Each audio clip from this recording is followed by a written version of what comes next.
Hello friends, कैसे हैं आप लोग। सबको मेरा जय भीम। नमो बुद्धा।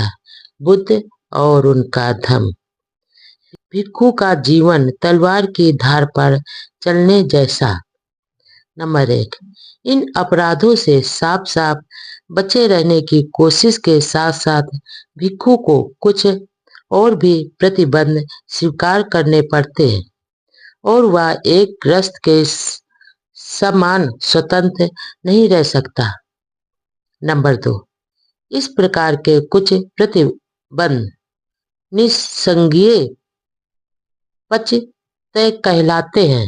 इनकी संख्या 26 है जिनका भिक्षु को पालन करना होता है। नंबर 3। उनका संबंध चिवरों, ऊनी बिछावन, भिक्षापात तथा औषधीय आवश्यकता को उपहार के रूप में स्वीकार करने से है। नंबर 4। इनका संबंध चांदी सोने को स्वीकार करने से भी है।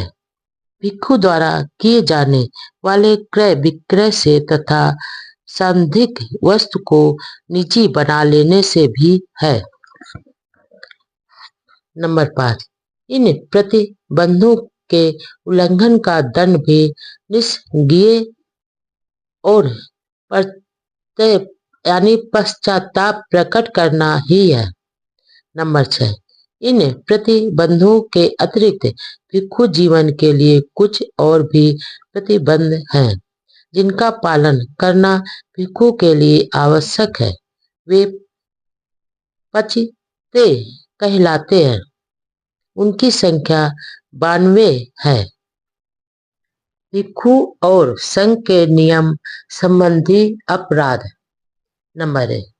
किसी भी व्रत को भंग करना भिक्षु के लिए धर्म के विरुद्ध किया गया अपराध है। नंबर 2। उक्त अपराधों के अतिरिक्त कुछ और भी अपराध थे जो भिक्षु द्वारा हो सकते थे। वे संघ कहलाते थे। संधिक नियमों संबंधी दोषी। नंबर 3। विनय पिटक में दी गई सूची के अनुसार संघ शेष 13 है। नंबर 4। संघ विशेषों का क्रम परिवाचकों के बाद है। संघ में सभी के लिए द्वार खुले। नंबर 1। संघ का प्रवेश सभी के लिए खुला था। नंबर 2। जात पात का कोई बंधन नहीं था। नंबर 3। लिंग का कोई भेद नहीं था। नंबर 4। हैसियत जैसी कोई बाधा नहीं थी। नंबर 5। जातिवाद के लिए संघ में कोई स्थान नहीं था। नंबर 6। सामाजिक हैसियत का संघ में कोई स्थान नहीं था। नंबर 7। संघ में सभी एक समान थे। नंबर 8। संघ में सदस्य का दर्जा जन्म से नहीं बल्कि गुणों से निश्चित होता था। नंबर 9। जैसा तथागत ने कहा था, संघ एक समुद्र के समान है और भिक्षु उन नदियों के समान है जो समुद्र में विलीन हो जाती है। नंबर 10। नदी का अपना अलग नाम होता है और अपना अलग अस्तित्व होता है। नंबर 11। लेकिन जैसे ही नदी समुद्र में प्रवेश करती है, उसका ना ही कोई पृथक नाम रह जाता है और ना ही पृथक अस्तित्व। नंबर 12। उसके साथ मिलकर वह एक हो जाती है। नंबर 13। संघ के संबंध में भी यही बात है। जब एक भिक्षु संघ में प्रवेश करता है तो वह समुद्र के जल की तरह अन्य सब के साथ मिलकर एक हो जाता है। नंबर 14। तथागत ने कहा, उसकी कोई पृथक जात नहीं रही, उसकी कोई पृथक हैसियत नहीं रही। नंबर 15। संघ के अंदर यदि कोई वर्गीकरण था तो पुरुष स्त्री की दृष्टि से था। भिक्षु संघ का संगठन पृथक था और भिक्षुणी संघ का संगठन पृथक। नंबर 16 संघ में प्रवेश पाने वाले दो वर्गों में विभाजित थे, श्राम ऋण तथा भिक्षु। नंबर 17 20 वर्ष से कम आयु वाला कोई भी व्यक्ति श्रम मेड़ बन सकता था। नंबर 18 30 शरण तथा 10 शीलों को ग्रहण करने से कोई भी बालक श्रम ऋण बन सकता। नंबर 19 मैं बुद्ध की शरण ग्रहण करता हूँ, मैं धम्म की शरण ग्रहण करता हूँ तथा मैं संघ की शरण ग्रहण करता हूँ। ये 3 शरण है। नंबर 20 मैं प्राणी हिंसा से विरत रहूंगा, मैं चोरी नहीं करूंगा, मैं ब्रह्मचार्य से विरत रहूंगा, मैं झूठ नहीं बोलूंगा तथा मैं नशीले पेय पदार्थों से विरत रहूंगा। नंबर 21 मैं विकार भोजन से विरत रहूंगा, मैं नाच गाना बजाना गंदी और अश्लील बातों आदि से विरत रहूंगा, मैं अपने आप को सजाने तथा अलंकृत करने से विरत रहूंगा, मैं ऊंची सैया अर्थात ऐशो आराम से विरत रहूंगा तथा मैं जात रूप रजत सोना चांदी को ग्रहण करने से विरत रहूंगा। नंबर 22 इस प्रकार ये 10 शील है। नंबर 23 एक श्रम मेड़ जब चाहे संग छोड़कर ग्रस्त बन सकता है। एक श्रम मेड़ एक भिक्षु से जुड़ा रहता है और उसका अधिकांश समय उसी की सेवा में व्यतीत होता है। एक प्रकार से उसने प्रवज्जा नहीं ली होती है। नंबर 14 दो अवस्थाओं में से गुजरने पर आदमी भिक्षु पद तक पहुंचता है। पहली अवस्था प्रवज्जा कहलाती है और दूसरी अवस्था उपसंपदा। उपसंपन्न होने पर ही कोई व्यक्ति भिक्षु बनता है। नंबर 25 जो प्रार्थी भिक्षु बनने के उद्देश्य से प्रवज्जा ग्रहण करना चाहता है, उसे एक भिक्षु की आवश्यकता होती है जिसे उपाध्याय की भूमिका निभाने का अधिकार होता है। कम से कम 10वीं तक जो भिक्षु रहा हो वही उपाध्याय हो सकता है। नंबर 26 इस प्रकार का प्रार्थी जो उपाध्याय द्वारा स्वीकार कर लिया गया हो परिवाजक कहलाता है और उसे उपाध्याय की सेवा करते हुए उसी के संरक्षण में रहना पड़ता है। नंबर 27 शिक्षण काल समाप्त होने पर उसका उपाध्याय ही अपने परिवाजक का नाम संघ के सामने प्रस्तावित करता है। संघ की विशेष बैठक किसी को उपसंपन्न करने के लिए ही बुलाई जाती है। उपसंपदा के लिए उपसंपदार्थी को स्वयं संघ से प्रार्थना करनी पड़ती है। नंबर 28 संघ पहले इस विषय में अपना संतोष कर लेता है कि प्रार्थी योग्य और सही व्यक्ति है और भिक्षु बनने का अधिकारी है। इसके लिए कुछ निश्चित प्रश्न हैं जिनका प्रार्थी को उत्तर देना पड़ता है। नंबर 29 संघ द्वारा अनुमति देने पर ही उसे उपसंपदा मिलती है और वह भिक्षु बन जाता है। नंबर 30 भिक्षुनी संघ में प्रवेश पाने के नियम भी बहुत कुछ वैसे ही है जैसे भिक्षु संघ में प्रवेश पाने के नियम। नंबर 1 भगवान बुद्ध के श्रावक 2 भागों में विभक्त थे, एक तो भिक्षु और दूसरे ग्रस्त श्रावक जो उपासक कहलाते थे। नंबर 2 भिक्षु एक संघ में संगठित थे किंतु वे ग्रस्त नहीं थे। नंबर 3 बौद्ध भिक्षु मुक्ता एक परिवाजक है या परिवाजक संस्था बौद्ध भिक्षुओं से भी प्राचीन है। नंबर 4 पुराने परिवाजक ऐसे लोग थे जिन्होंने पारिवारिक जीवन त्याग दिया था और या केवल इधर उधर घूमते रहने वालों का एक समूह था। नंबर 5, उनके एक जगह से दूसरी जगह जाने का उद्देश्य था भिन्न भिन्न आचार्यों तथा दार्शनिकों से संपर्क करके सत्य को जानना, उनके प्रवचन सुनना और नीति शास्त्र, दर्शन, प्रकृति तथा रहस्यवाद आदि विषयों पर उनके साथ चर्चा करना। नंबर 6, कुछ पुराने ढंग के ऐसे परिवाचक भी थे जो एक आचार के अधीन तब तक रहते थे जब तक उनको कोई दूसरा आचार नहीं मिल जाता था। कुछ दूसरे किसी को भी अपना आचार न मानते हुए के अकेले ही रहते थे। नंबर 7, इस पुराने ढंग के परिवाचकों में कुछ स्त्री परिवाचिकाएं भी थी। स्त्री परिवाचिकाएं कभी कभी पुरुष परिवाचकों के साथ रहती थी और कभी कभी अपने आप अकेले ही रहती थी।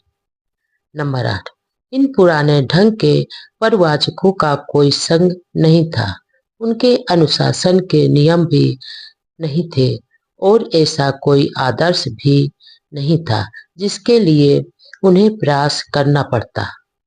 नंबर 9, इतिहास में पहली बार तथागत ने अपने भिक्षुओं का एक संघ अथवा भ्रात संघ बनाया, उनके लिए अनुशासन के नियम बनाए और आदर्श भी निश्चित किए जिनका उन्हें पालन करना और लक्ष्य प्राप्त करना होता था।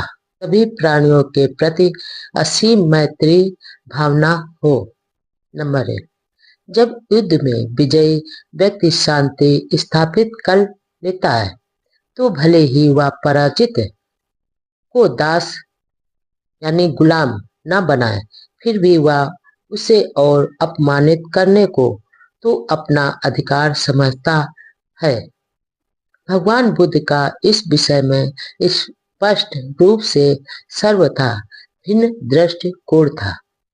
उनका यह मानना था कि यदि शांति का कुछ भी अर्थ है तो उसका यही अभिप्राय होना चाहिए कि विजेता अपना यह कर्तव्य समझे कि वह अपनी विजय का उपयोग पराजित व्यक्ति की सेवा करने में ही करेगा। इस बारे में उन्होंने भिक्षुओं को जो कुछ कहा वह इस प्रकार है। नंबर 2, शांति स्थापित हो जाने पर निपुण आदमी के लिए आवश्यक है कि वह स्वयं को योग्य, मृदुभाषी, दयालु, अभिमान रहित, सीधा, कृतज्ञ आचरण में, अनुशासन युक्त, हाजिर जवाब हट से दूर, घटिया और गिरे आचरण से मुक्त और डांट डपट से दूर आदि गुणों से युक्त सिद्ध करे। नंबर 3, सभी प्राणी सुखी रहे, सभी का कल्याण हो, सभी दुर्बल सबल प्राणी शांतिपूर्वक रहें, बड़े या छोटे प्राणी, अदृश्य अथवा निकट एवं दूर रहने वाले, उत्पन्न हो चुके अथवा उत्पन्न होने वाले सभी प्राणी आनंद पूर्वक रहें। नंबर 4, कोई एक दूसरे का अपमान न करे, क्रोध या घृणा के वशीभूत होकर कोई किसी का बुरा ना चाहे। नंबर 5, जिस प्रकार माता अपनी जान पर खेलकर अपने इकलौते बच्चे को घायल होने से बचाती है, वैसे ही सभी प्राणियों के प्रति भावनाओं, विश्व में ऊपर नीचे चारों ओर सभी प्राणियों के प्रति असीम मैत्री भावनाओं, जिसमें लेश मात्र घृणा ना हो, शत्रुता ना हो। नंबर 6, खड़े रहते, चलते फिरते, बैठे रहते, लेटे हुए अपनी पूरी शक्ति के साथ बस यही चिंतन करें, इसे ही ब्रह्म विहार कहते हैं। युद्ध मानव विकास में बाधक है। नंबर 1, एक बार ऐसा हुआ कि मगध राज अजातशत्रु ने घुड़सवार और पैदल सेना इकट्ठी करके कौशल राज पसे नदी के राज्य के एक हिस्से काशी जनपद पर आक्रमण बोल दिया। पसे नदी ने आक्रमण के बारे में सुना तो वह भी सेना लेकर अजातशत्रु का सामना करने के लिए निकल पड़ा। नंबर 2, दोनों एक दूसरे से लड़े। अजातशत्रु ने पसे नदी को हरा दिया। पसे नदी हार कर वापस श्रावस्ती चला गया। नंबर 3, जो भिक्षु श्रावस्ती नगर से भिक्षा प्राप्त करके लौट रहे थे, उन्होंने भगवान बुद्ध के पास आकर लड़ाई का तथा पसे नदी के हार का वापस आने का समाचार कह सुनाया। नंबर 4, भिक्षुओं, मगधराज अजातशत्रु अकुशल पक्ष का साथी है। कौशल राज पसे नदी कुशल धर्म का साथी है। अभी पसे नदी राजा का एक पराजित आदमी की तरह रात को दुख के साथ व्यतीत करेगा। नंबर 5, विजय से बैर पैदा होता है, पराजित दुखी रहता है, किंतु जो उपशांत और राग रहित है वह जय पराजय की चिंता छोड़ सुखपूर्वक रहता है। नंबर 6, फिर ऐसा हुआ कि वे दोनों राजा दूसरी बार फिर युद्ध भूमि में भिड़े, किंतु इस बार उस युद्ध में कौशल राज पसे नदी ने अजातशत्रु को हरा दिया और जीवित पकड़ लिया। तब पसे नदी ने सोचा, यद्यपि मैं अजातशत्रु को कुछ हानि नहीं पहुंचा रहा तो भी उसने मुझे कष्ट दिया है, फिर भी यह मेरा भांजा है, कैसा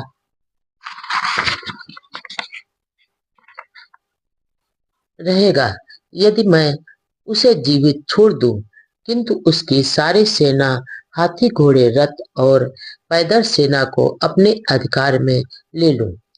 उसने वैसा ही किया। नंबर 7, श्रावस्ती में भिक्षा लेकर लौटने पर भिक्षुओं ने आकर तथागत को यह समाचार सुनाया।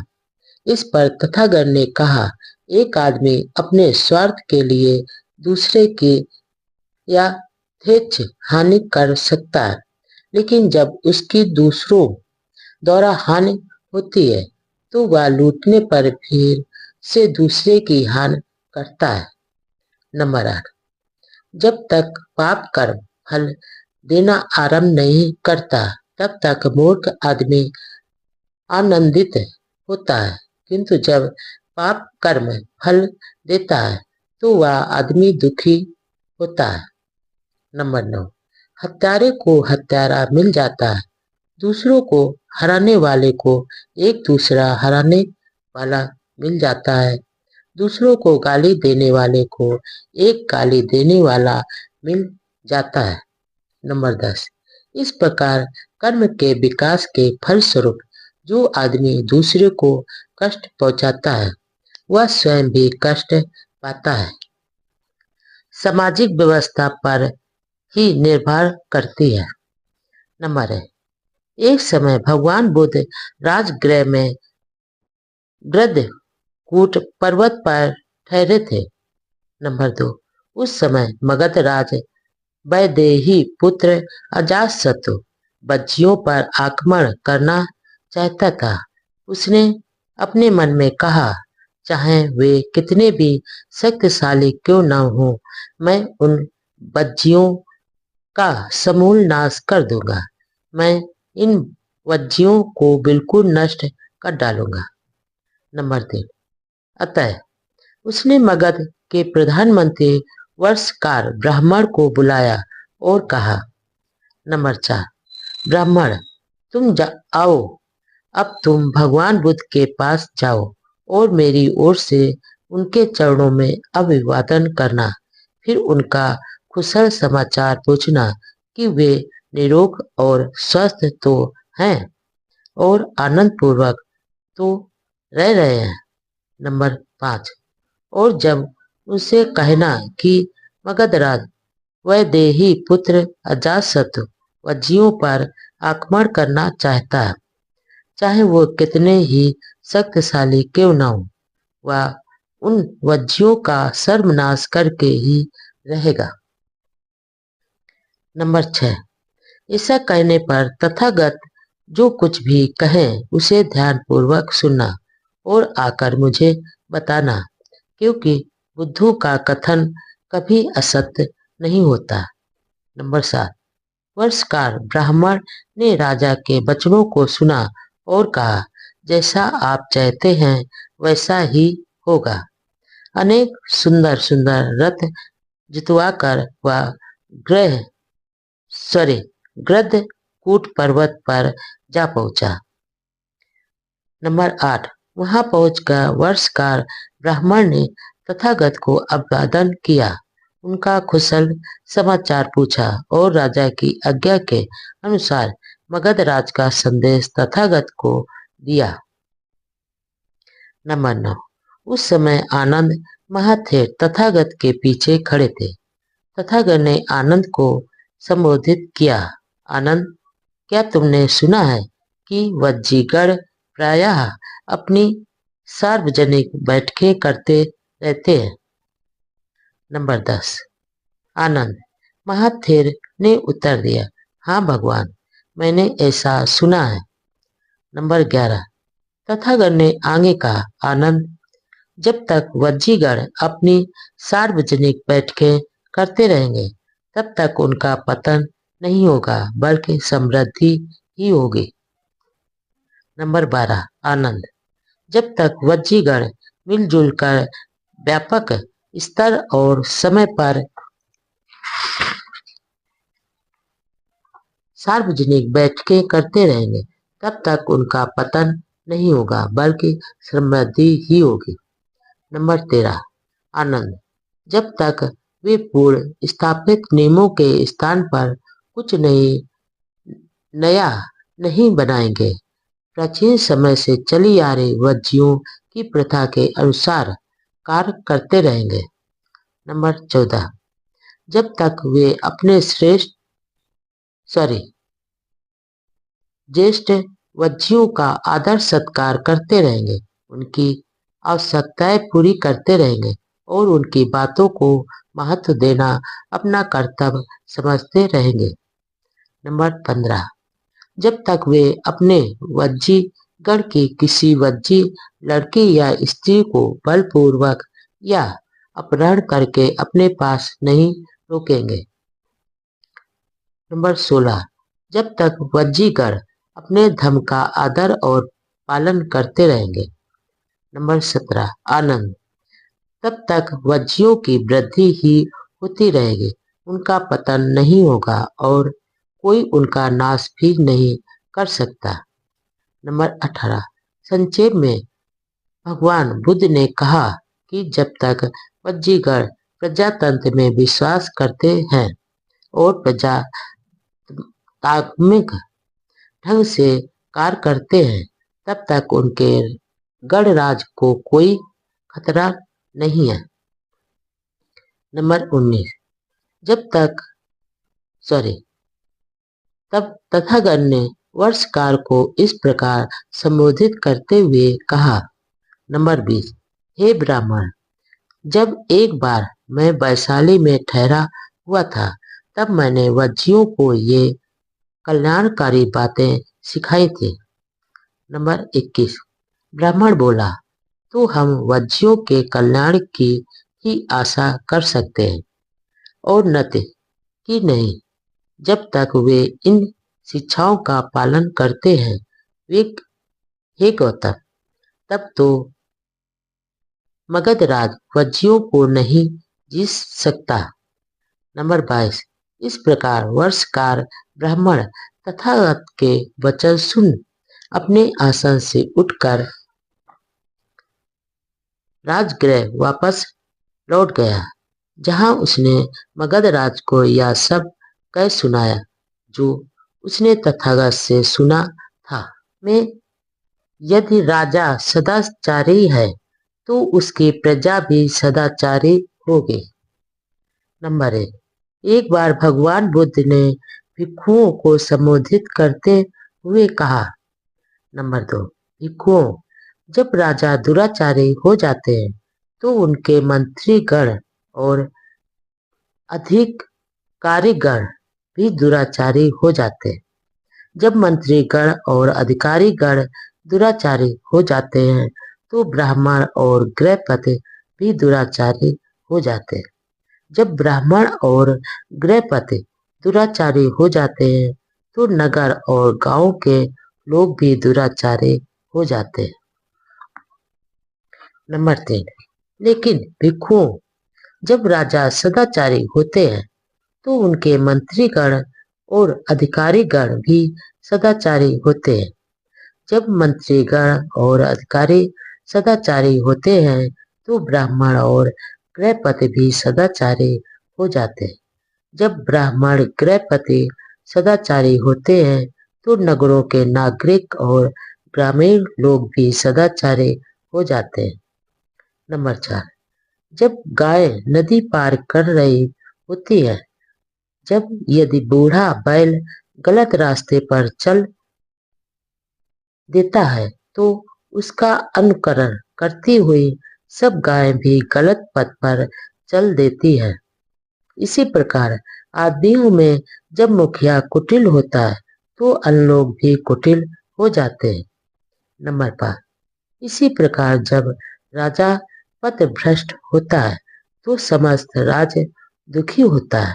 जब गाय नदी पार करती हो और बैल सीधा जाए तो सभी गायें भी उसका अनुकरण करते हुए सीधी जाती हैं, क्योंकि उसका मार्ग सीधा होता है। इसी प्रकार आदमियों में जो मुखिया होता है, यदि वह सन्मार्गी होता है तो दूसरे भी सदाचारी होते हैं। जब राजा धार्मिक होता है तो सारा राज्य सुखी रहता है। में सामाजिक राजनीतिक प्रश्नों पर धम्मोपदेश। राजकुमारों की कृपा पर निर्भर मत रहो। साधन संपन्न लोगों की कृपा की आस मत रखो। नंबर 1, एक बार भगवान बुद्ध राजगृह में क्यूनाराम में कलंगदक निवाप में ठहरे हुए थे। नंबर 2, उस समय राजकुमार अजातशत्रु द्वारा देवदत्त का समर्थन किया जा रहा था, जो भगवान बुद्ध का विरोधी बन गया था। नंबर 3, वह सुबह शाम देवदत्त के समर्थकों का अवलंबन बना हुआ था और 500 गाड़ियों में भोजन भरे 500 बर्तन लाद कर उन तक पहुंचाता था। नंबर 4, तब बहुत से भिक्षु तथागत के पास आए, उनका अभिवादन किया और एक ओर बैठ गए। एक ओर बैठे हुए उन भिक्षुओं ने ये सभी बातें तथागत को बताई।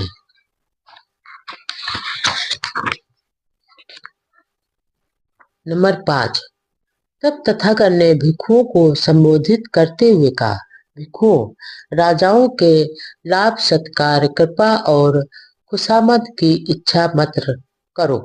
जब तक भिक्षुओं अजातशत्रु 500 गाड़ियों में भोजन भरे 500 बर्तन लाद लाद कर देवदत्त के समर्थकों तक सुबह शाम पहुंचाता है, तब तक इसमें देवदत्त की हानि की अपेक्षा की जानी चाहिए, आने वाले अच्छे समय की नहीं। नंबर 6, भिक्षुओं, यदि कोई किसी पागल कुत्ते की नाक तक कलेजी के टुकड़े को ले जाए तो वह कुत्ता और भी अधिक पागल हो जाएगा।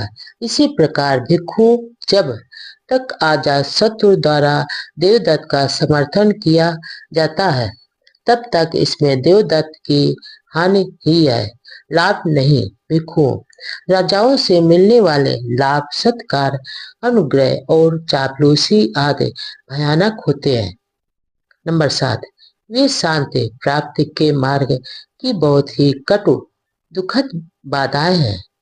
नंबर 8, इसलिए भिक्षुओं, तुम्हें अभ्यास करना चाहिए कि जब हमें राजाओं से लाभ सत्कार कृपा और खुशामद और भेंट मिलेगी, हम उन्हें स्वीकार करेंगे और जब वह सिर पर आ ही पड़े तो वे हमें जकड़ नहीं पाएंगे। हमारे हृदय में उनका कोई स्थान नहीं होगा और वे हमें राजकुमारों का गुलाम नहीं बना सकेंगे। पवित्र जीवन क्या है?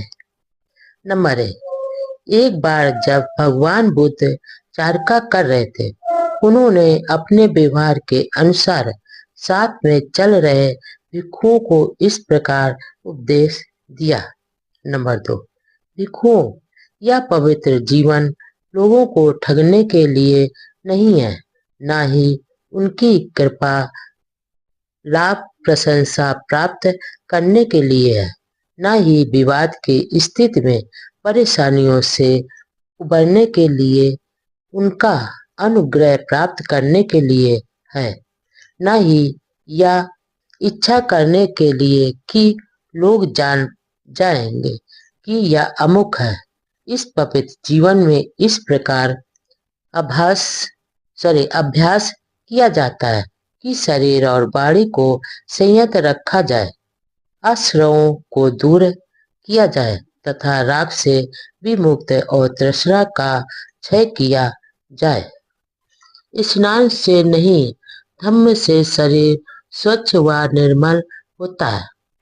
नंबर 1, एक बार भगवान बुद्ध श्रावस्ती में विहार कर रहे थे। उस समय संगारव ब्राह्मण ही वहीं रह रहा था। वह पानी से शुद्धि मानने वाला था और पानी से शुद्धि का अभ्यास करता था। प्रायः रात दिन स्नान करना ही उसकी आदत बन गई थी।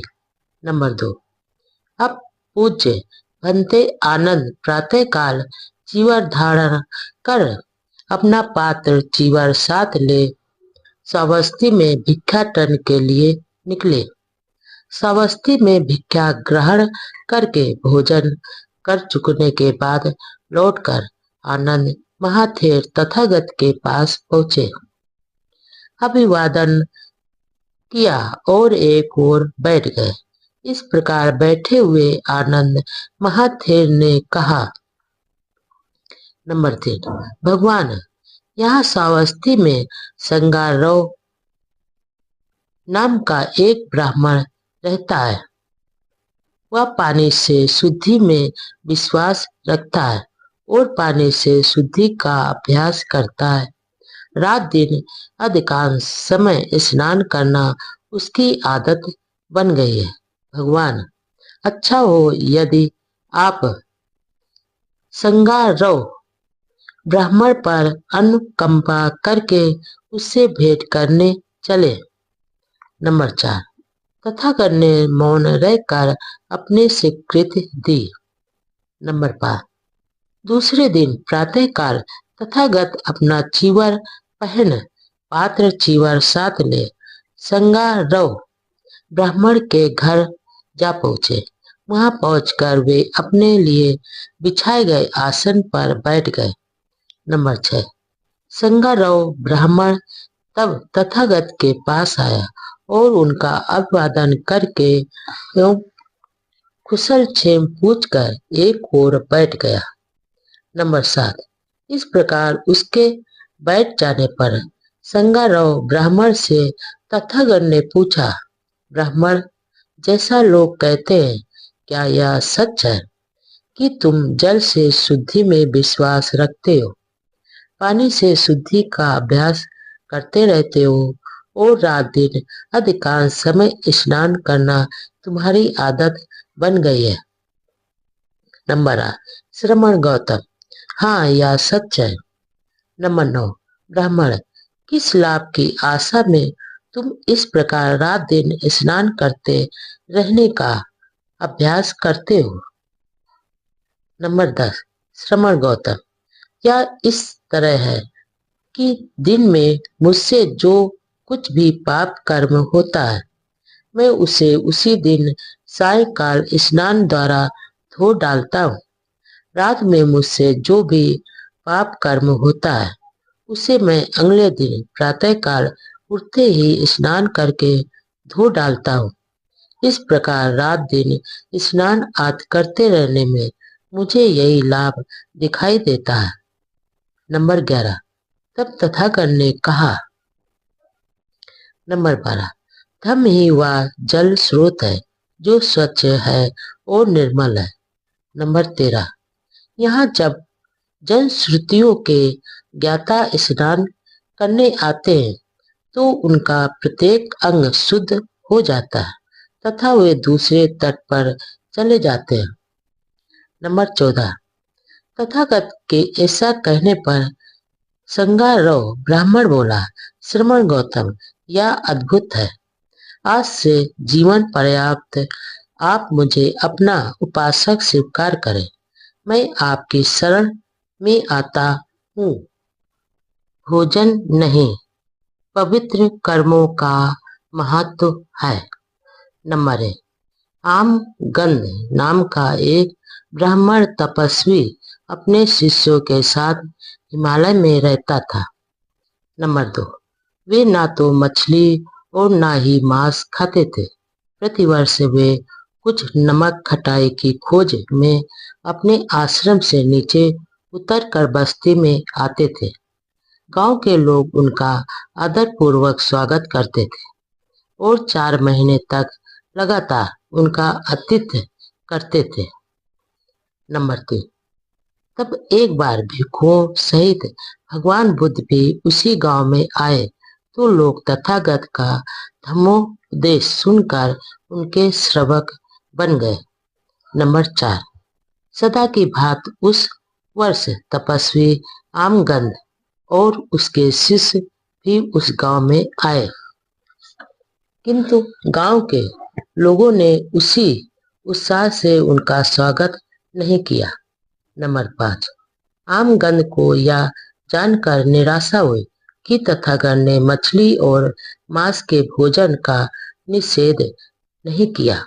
इस बात की पुष्टि करने के लिए वह श्रावस्ती के जेतवन बिहार पहुंचा, जहां उस समय तथागत विराजमान थे। वह बोला। नंबर 6। बाजरा, फलियां और फल खाने योग्य पत्ते और जड़ें, किसी भी लता पर लगने वाले फल उचित ढंग से प्राप्त की गई इन चीजों को जो भी सदाचारी खाता है वह सुख भोग के लिए झूठ नहीं बोलता। नंबर 7। आप दूसरों के द्वारा दिए गए तथा अच्छी तरह से पकाए गए स्वादिष्ट, शुद्ध और उत्तम भोजन को ग्रहण करते हैं। जो इस प्रकार चावल से बनाए गए पुलाव का मजा लेता है वह आमगंध खाता है। आप पक्षी के मांस के साथ पका हुआ बढ़िया चावल खाते हैं और कहते हैं कि मुझ पर आमगंध का दोष लागू नहीं होता। नंबर 8। मैं आपसे इसका अर्थ जानना चाहता हूँ कि आपका यह आमगंध किस तरह का है। नंबर 9। तथागत ने उत्तर दिया, जीव हिंसा करना, पीटना, काटना, बांधना, चुराना, झूठ बोलना, ठगना, धोखा देना, अनुपयोगी ज्ञान तथा व्यभिचार ये आम गंध है, मांस का खाना नहीं। नंबर 10। इस संसार में जो व्यक्ति इंद्रिय विषयों में असंयत होते हैं, अच्छी लगने वाली वस्तुओं के प्रति लोभी होते हैं, अपवित्र कार्यों में लिप्त होते हैं, कुटिल होते हैं, नाशवादी विचार के होते हैं, अनुकरणीय नहीं होते, ऐसा होना ही आम गंध है, मांस खाना नहीं। नंबर 11।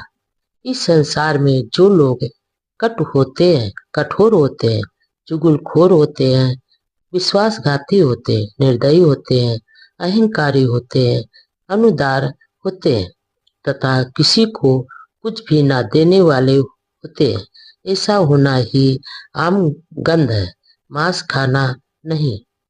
नंबर 12।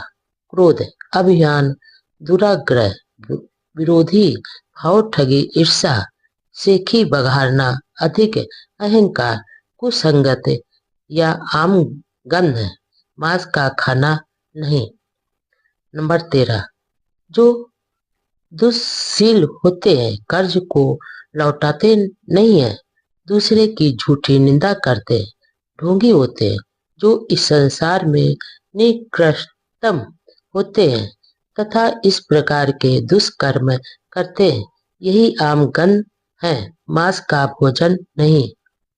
नंबर 14, जो लोग संसार में दूसरों के प्रति असंयत होते हैं, जो दूसरों को हानि पहुंचाने में लगे रहते हैं, दूसरों की वस्तुएं छीन लेते हैं, दुश्शील होते हैं, निर्दयी होते हैं, कठोर होते हैं तथा अनादर करने वाले होते हैं, ऐसा होना ही आम गंध है, मांस भोजन नहीं।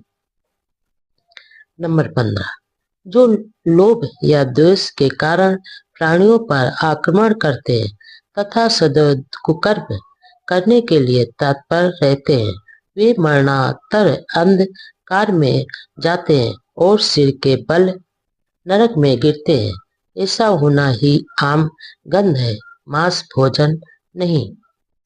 नंबर 16, मछली तथा मांस भोजन से विरत रहने से, नंगे रहने से, सिर मुड़ाने से, जटाएं रखने से, भभूत रमाने से, मृग छाल धारण करने से, अग्नि में आहुति देने से, अमृत प्राप्त के निमित्त विभिन्न प्रकार की तपस्याएं करने से, जादू टोने से, बलि चढ़ाने से और ऋतु के अनुसार पूजा पाठ करने से आदमी की तब तक शुद्धि नहीं हो सकती जब तक उसके संदेह यानी भी चिकित्सा दूर नहीं होते। नंबर 17, संयत इंद्रिय हैं, जागरूक है।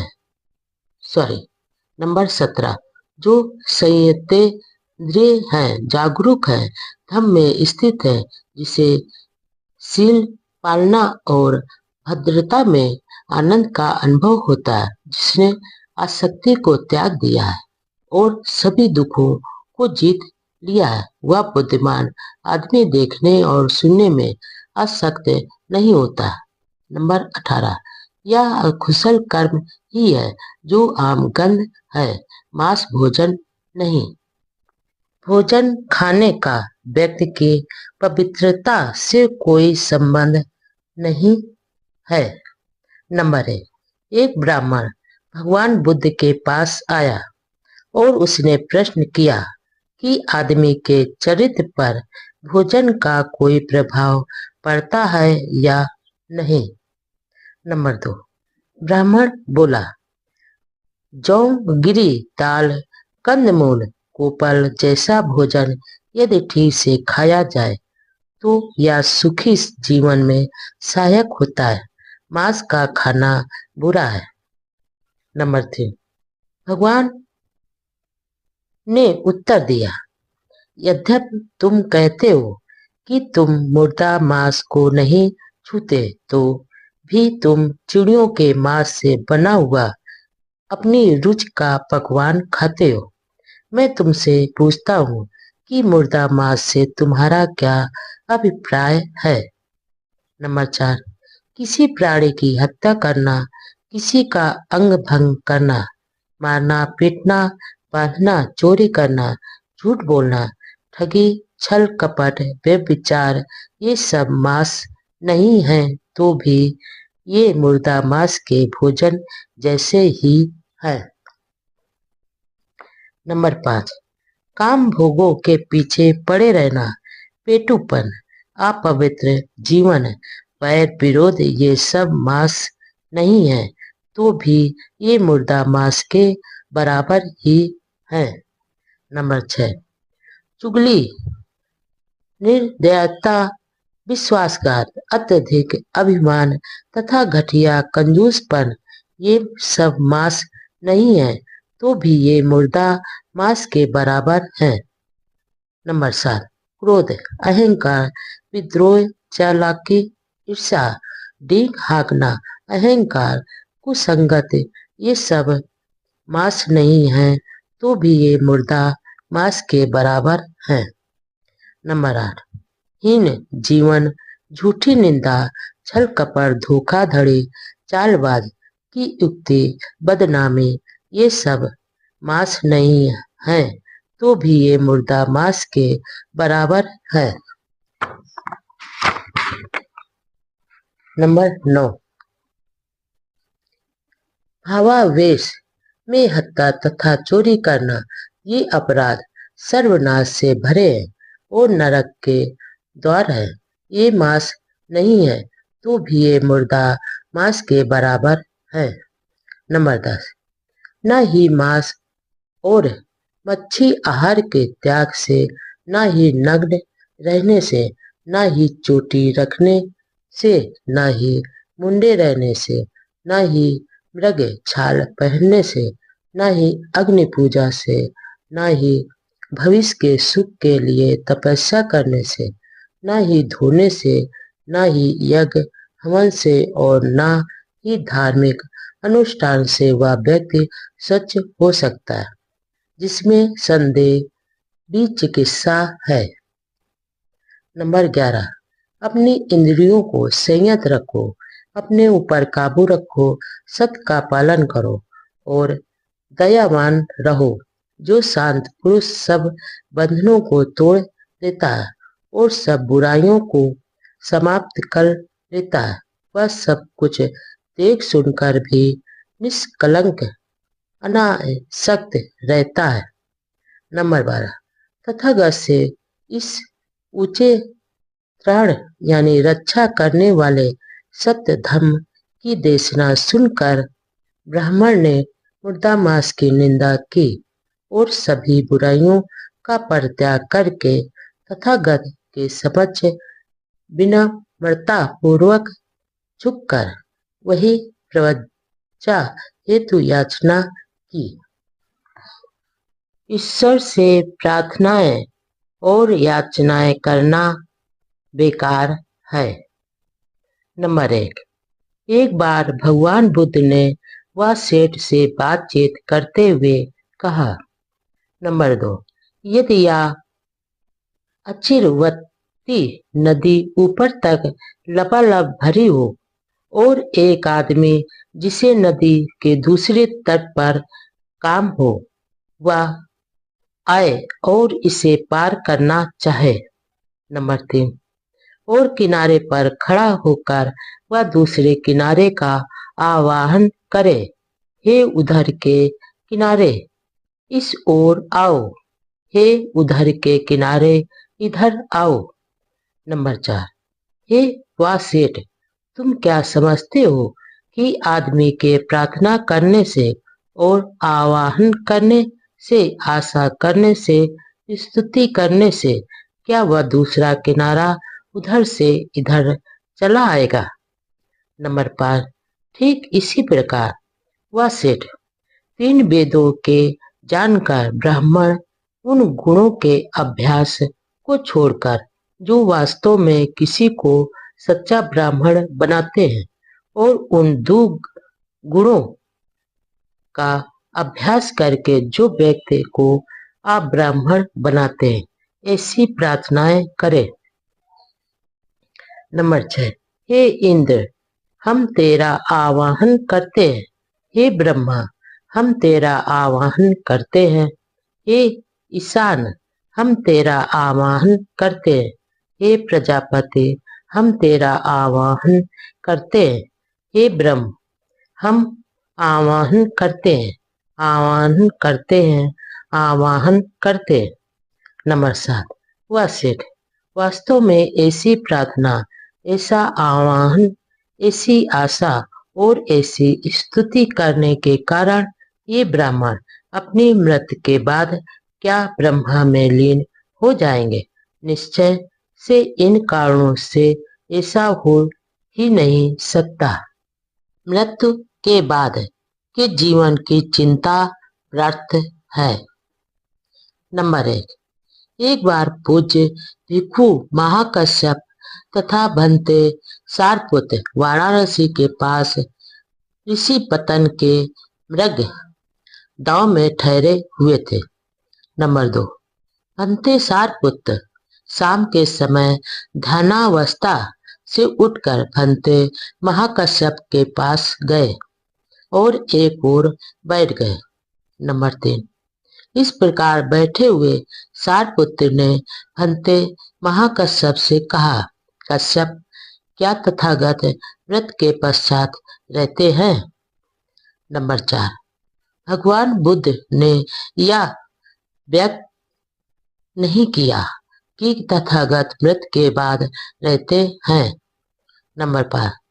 तब क्या तथागत व्रत के बाद रहते भी हैं और नहीं भी रहते हैं? नंबर 6। भगवान बुद्ध ने यह भी व्यक्त नहीं किया कि तथागत रहते भी हैं और नहीं भी रहते हैं। नंबर 7। तो क्या तथागत व्रत के बाद नहीं भी रहते? भगवान बुद्ध ने यह भी व्यक्त नहीं किया है। नंबर 8। किंतु तथागत ने इसे अव्यक्त क्यों रखा? नंबर 9। यह एक ऐसा प्रश्न है जिसका मानवता के लाभ से अथवा श्रेष्ठ जीवन के आरंभिक सिद्धांत से कोई भी संबंध नहीं है। इससे न ही पूर्ण प्रज्ञा और न ही निर्वाण प्राप्त किया जा सकता।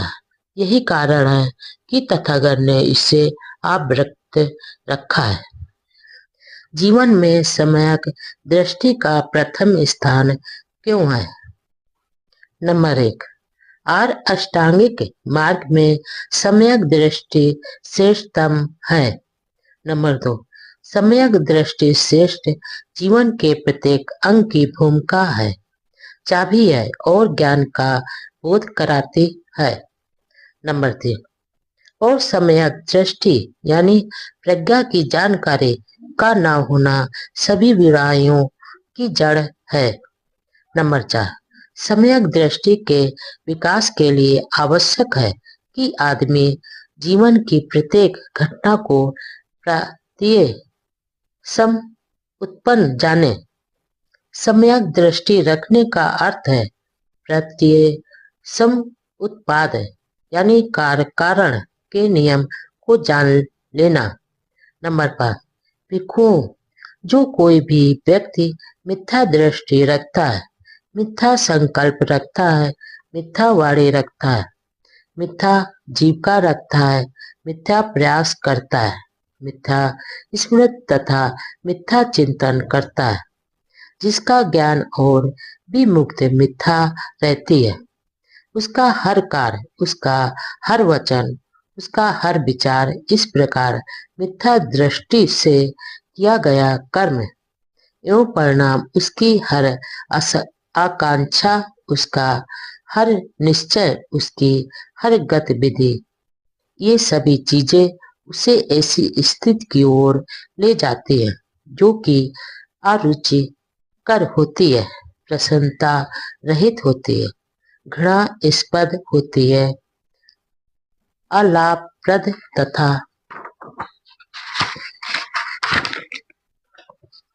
दुखद होती है। ऐसा क्यों? मिथ्या दृष्टि के कारण। नंबर 6। ठीक, आचरण ही पर्याप्त नहीं है। एक छोटे बालक का आचरण ठीक हो सकता है, किंतु इसका यह अर्थ नहीं कि उसे ठीक आचरण का ज्ञान है। ठीक आचरण के लिए ठीक आचरण का ज्ञान आवश्यक है। नंबर 7। आनंद किसे अर्थात भिक्षु कहा जा सकता है? अर्थात भिक्षु से ही कहा जा सकता है जिसने पूर्ण ज्ञान प्राप्त कर लिया है कि विवेक से क्या संभव और विवेक के अभाव में क्या असंभव है। 5 बंधन। नंबर 1। एक बार तथागत सावस्ती में अनाथ पिंडक के जेठ वनाराम में विहार कर रहे थे। तब तथागत ने भिक्षुओं को संबोधित किया, भिक्षुओं, भदंत कहकर। भिक्षुओं ने उत्तर दिया। तब तथागत ने इस प्रकार कहा। नंबर 2। भिक्षुओं, मेरे द्वारा बताए गए उन 5 बंधनों का ध्यान रखो जो आदमी को नीचे की ओर ले जाते हैं। नंबर 3। इस पर भिक्षु मालूक्य पुत्र ने तथागत से इस प्रकार निवेदन किया। नंबर 4। भगवान, मैं उन 5 बंधनों का ध्यान रखता हूँ। नंबर 5।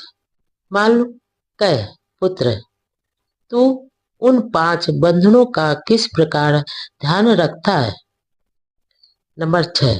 भगवान, मुझे ध्यान है जो आपने शरीर की अवस्था यानी सत्कय, दिठि, बीच चिकित्सा यानी संदेह, अनुष्ठान एवं धार्मिक कृत्य पर निर्भरता, विषय शक्ति में आनंद और द्वेष के बारे में बताया है कि ये सभी बंधन है जो पतन की ओर ले जाते हैं। ये 5 बंधन है जिनके बारे में मैं जागरूक रहता हूँ। नंबर 7। मालूक्य पुत्र, ये 5 बंधन किसके लिए बताए गए? क्या तू इन 5 बंधनों को ध्यान में रखता है? क्या दूसरे मतों के अनुयायी छोटे बालक की उपमा देकर भत्सना के लिए तुझे ऐसा नहीं कहेंगे? नंबर 8। किंतु मालूक्य पुत्र, आकाश की ओर मुंह करके लेटे हुए अबोध छोटे बालक की काया अविकसित होती है। उसमें सत्काय दिट्ठी कहाँ से उत्पन्न हो सकती है? फिर भी उसमें सत्काय दिट्ठी के प्रति प्रवृत्ति तो होती है ही है। नंबर 9। इस प्रकार मालूक्य पुत्र, आकाश की ओर मुंह करके लेटे हुए अबोध छोटे बालक का चित्त अविकसित होता है, तब उसमें चित्त की बीज चिकित्सा कहाँ से उत्पन्न हो सकती है? हाँ, फिर भी उसमें बीज चिकित्सा की प्रवृत्ति रहती है। नंबर 10।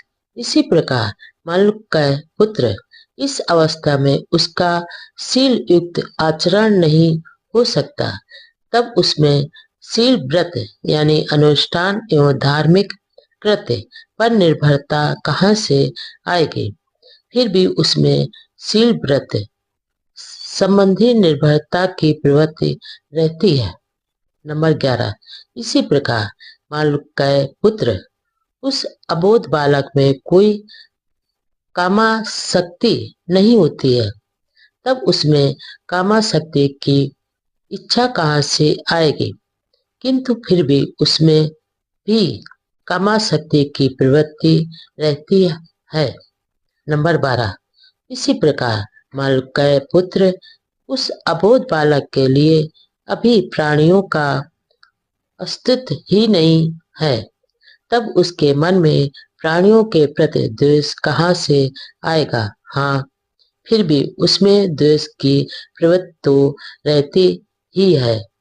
नंबर 13। अब क्या मालूक्य पुत्र दूसरे मतों के अनुयायी छोटे अबोध बालक की उपमा देकर तेरी भर्त्सना नहीं करेंगे? नंबर 14। जब यह कहा जा चुका तो महाथेर ने तथागत से निवेदन किया, सुगत, अब आपके लिए विश्राम करने का समय है। सुगत, आप अब आपके लिए विश्राम करने का समय है। श्रेष्ठ जीवन, राग द्वेष से मुक्त हो जाना। नंबर 1। एक बार राध फिर तथागत के पास आकर तथागत को अभिवादन कर एक ओर बैठ गए।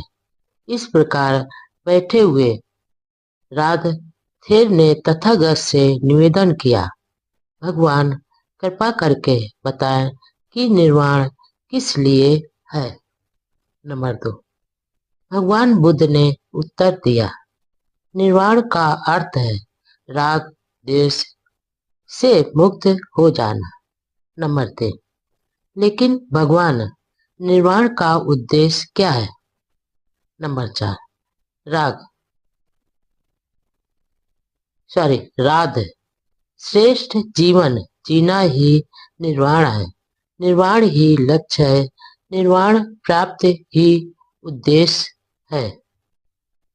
निर्वाण क्या है? नंबर 1 एक बार भगवान बुद्ध सावस्ती में अनाथ पिंडक के जेत वनाराम में विहार कर रहे थे। वहीं पर भंते सारपुत्र भी ठहरे हुए थे।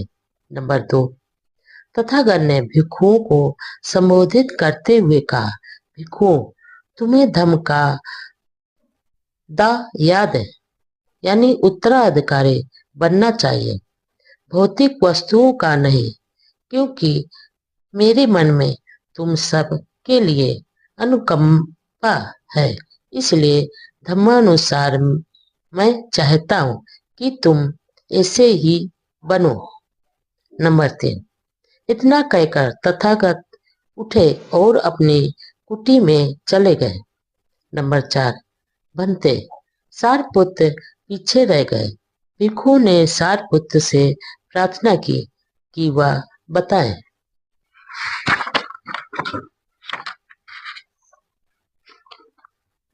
कि निर्वाण क्या है।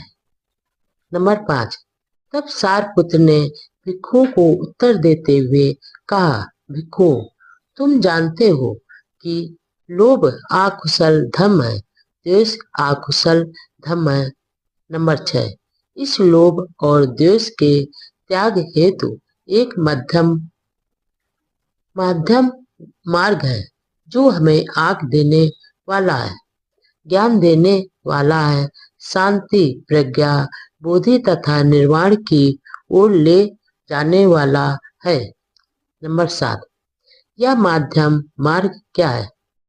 यह और कुछ नहीं, केवल अष्टांगिक मार्ग है, जैसे सम्यक दृष्टि, सम्यक संकल्प, सम्यक वाणी, सम्यक कर्मात, सम्यक आजीविका, सम्यक व्यायाम, सम्यक प्रयास, सम्यक स्मृति तथा सम्यक समाधि।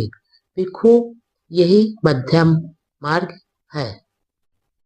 नंबर 8 हाँ भिक्षु, क्रोध आकुशल धर्म है, द्वेष आकुशल धर्म है, ईर्षा और कंजूसी आकुशल धर्म है, मिथ्याचार, छल कपट और अहंकार आकुशल धर्म है, ढोंग और प्रमादपन आकुशल धर्म है।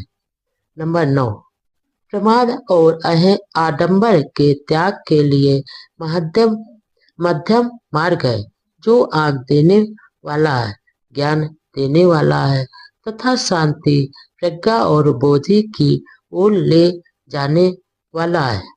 नंबर 10 आर अष्टांगिक मार्ग का ही दूसरा नाम निर्वाण है।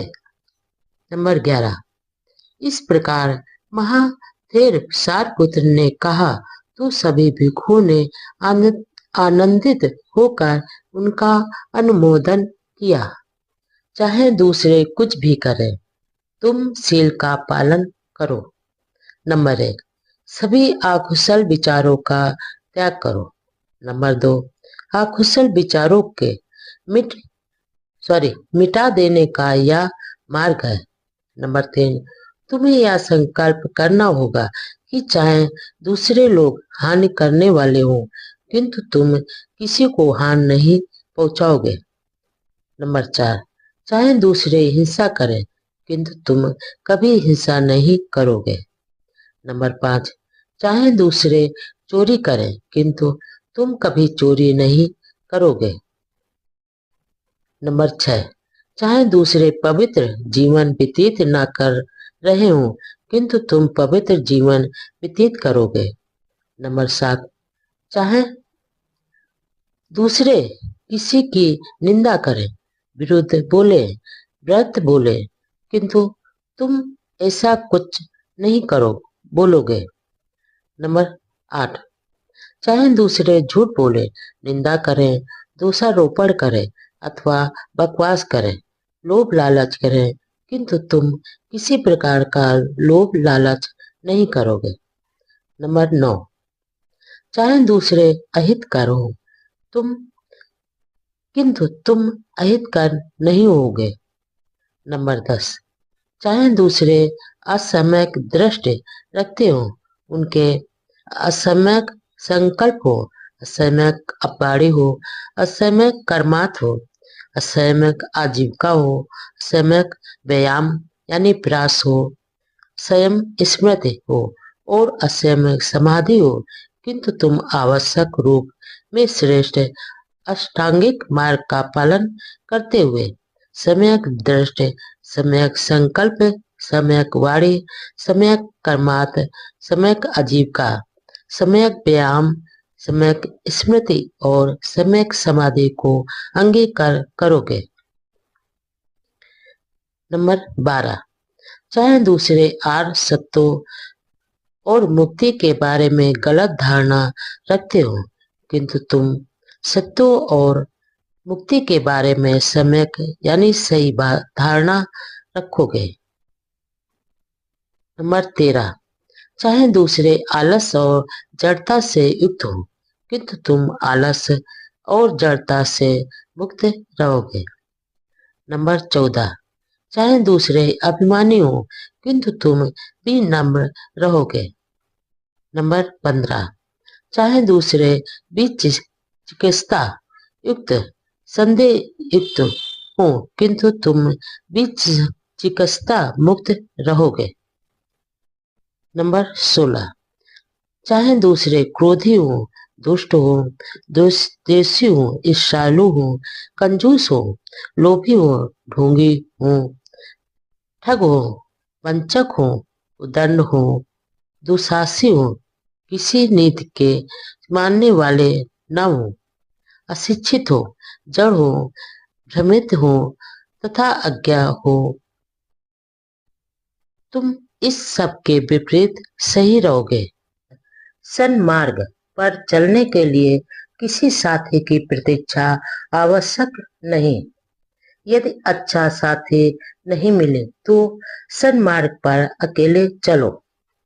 नंबर 1, जिस प्रकार हाथी युद्ध में धनुष से छोड़े गए बाणों को सहन करता है, उसी प्रकार मुझे दुष्टों के दुर्वचनों को सहन करना चाहिए, क्योंकि संसार में दुशीलों की कमी नहीं है। नंबर 2, हाथी को प्रशिक्षित करके उसे युद्ध में ले जाया जाता है। प्रशिक्षित यानी पालतू हाथी की पीठ पर राजा बैठता है, इसलिए प्राणियों में वही प्रशिक्षित यानी शांत व्यक्ति है, जिसे कोई कटु वचन विचलित नहीं करता। नंबर 3, प्रशिक्षित खच्चर अच्छे होते हैं। सिंधु नस्ल के प्रशिक्षित श्रेष्ठ अश्व अच्छे होते हैं। प्रशिक्षित बलशाली हाथी अच्छा होता है। स्वयं संयत व्यक्ति सभी प्राणियों में श्रेष्ठ होता है। नंबर 4, ऐसे श्रेष्ठ वाहन भी हमें निर्वाण पथ पर आगे ले जाने में सहायक नहीं हो सकते। हम स्वयं निर्भर, स्वयं संयत होकर ही निर्वाण पथ पर अग्रसर हो सकते। नंबर 5, आप प्रमाद में रहकर आनंद प्राप्त करो। अपनी स्मृति के प्रति जागरूक रहो, कभी प्रमाद मत करो। स्वयं को कुपथ से हटाकर सुपथ पर लाओ, जैसे हाथी को दलदल से निकाल रहे हो। नंबर 6, यदि तुम्हें कोई श्रेष्ठ दृढ़ बुद्धिमान साथी मिल जाए तो अपनी सभी चिंताओं को छोड़कर उसके साथ प्रसन्नता पूर्वक विचरण करो। नंबर 7, यदि तुम्हें कोई श्रेष्ठ दृढ़ बुद्धिमान साथी नहीं मिले तो जिस प्रकार शत्रु द्वारा पीछा किए जाने पर राजा सीमा को छोड़कर चला जाता है, उसी प्रकार तुम भी जंगल में अकेले विचरण कर रहे हाथी की तरह एकांत में चले जाओ। नंबर 8, एकांत का जीवन उत्तम है। मूर्खों का साथ अच्छा नहीं हो सकता। अकेले रहो, कोई पाप कर्म मत करो। अल्प आवश्यकताओं के साथ अकेले रहो। जिस प्रकार जंगल में बलशाली हाथी अकेला विचरण करता है,